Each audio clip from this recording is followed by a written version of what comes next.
সম্প্রতি দক্ষিণ এশিয়ার আকাশ সীমায় উত্তাপ বাড়ছে। একদিকে আধুনিক ড্রোন প্রযুক্তি, অন্যদিকে ড্রোন প্রতিহত করার কয়েক দশকের পুরনো অস্ত্রের অভাবনীয় সাফল্য, সব মিলিয়ে ভারতের প্রতিরক্ষা কৌশলে এক নতুন মাত্রা যোগ করেছে অপারেশন সিন্ধু, যেটি ছিল ভারতীয় সীমান্তা পাহারা অসীমতার এক বিস্তার, বরং প্রয়োজনে শত্রুর সীমানায় ঢুকে আঘাত করতেও দ্বিধাবোধ করছে না।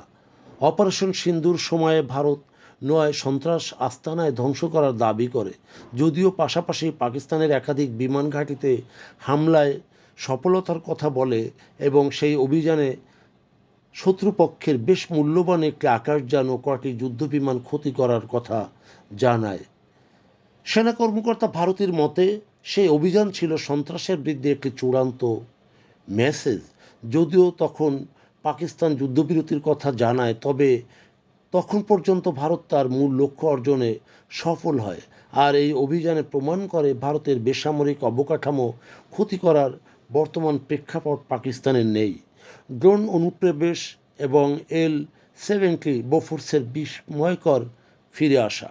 গত বছর পাকিস্তান যখন শত শত ড্রোন পাঠিয়ে ভারতের আকাশসীমা বিব্রত করছিল এবং সেই অনুপ্রবেশের চেষ্টা প্রতিহত করতে ভারত তার পুরনো বোফোর্স 70 ব্যবহার করে এবং সেই ড্রোন যুদ্ধে সবচেয়ে বড় চমক দেখায় 1940 সালে নকশা করা এল-70 বা এল-70 বোফোর্স কামান। 1960-এর দশকে ভারতীয় বাহিনীতে এটি অন্তর্ভুক্ত হয় এবং এই পুরনো অস্ত্রটিকে আধুনিক রাডারে, উন্নত টার্গেটিং সিস্টেম এবং ড্রোন বিরোধী সক্ষমতা দিয়ে সজ্জিত করা হয়েছে। কেন এটি সফল?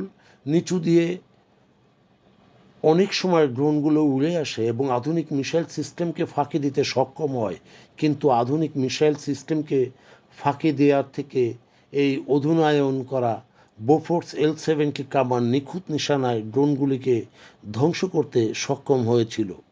কৌশলী প্রাসঙ্গিকতা: এই সাফল্য প্রমাণ করে প্রযুক্তি ও অধুনায়নে পুরনো লিগাসি সিস্টেমকে আধুনিক যুদ্ধে সার্থক করা সম্ভব। নিরাপত্তা বলয়: এস-400 থেকে সুদর্শন চক্র। পাকিস্তান ও চীনের যৌথ চ্যালেঞ্জ মোকাবেলায় ভারত ক্রমাগত তার প্রতিরক্ষা সক্ষমতা বাড়িয়ে চলেছে এবং বায়ুসেনার এয়ার মার্শাল ভারতী বলেন যে বর্তমান এস-400 সিস্টেমের পাশাপাশি ভারত তার নিজস্ব প্রযুক্তিতে কুশা এবং সুদর্শন চক্রের মতো অত্যাধুনিক আকাশ প্রতিরক্ষা ব্যবস্থা গড়ে তুলেছে। এই প্রকল্পগুলোর উদ্দেশ্য যদি সফল হয়, তাহলে কোনো শত্রুর আকাশপথের হুমকি রুখে দেওয়া সম্ভবপর। মূলত ভারত তার প্রতিবেশীদের আধুনিক ও বাস্তবধর্মীভাবে যে প্রতিরক্ষা ব্যূহ দেখিয়ে দিতে চায়, সেই মিসাইল যেন আকাশ দুর্বোধ্য করার এক মহা ঔষধ। তেমনি এল-70 বোফোর্সের মতো পুরনো কামান দিয়ে অধুনায়নে ড্রোন যুদ্ধের চ্যালেঞ্জ মোকাবেলা করা হচ্ছে। ভারতী বলেন, ভারতের প্রতিরক্ষা শুধু সীমান্ত রক্ষা নয়, আঞ্চলিক স্থিতিশীলতায়ও একটি শক্তিশালী বার্তা হিসেবে কাজ করছে। বন্ধুগণ, যদি আমাদের এই তথ্য গল্প আপনার ভালো লাগে, তাহলে লাইক এবং শেয়ার দিন এবং আজ আমাদের সঙ্গে থাকার জন্যে ধন্যবাদ। আমাদের ফলো দিন এবং সাবস্ক্রাইব করুন।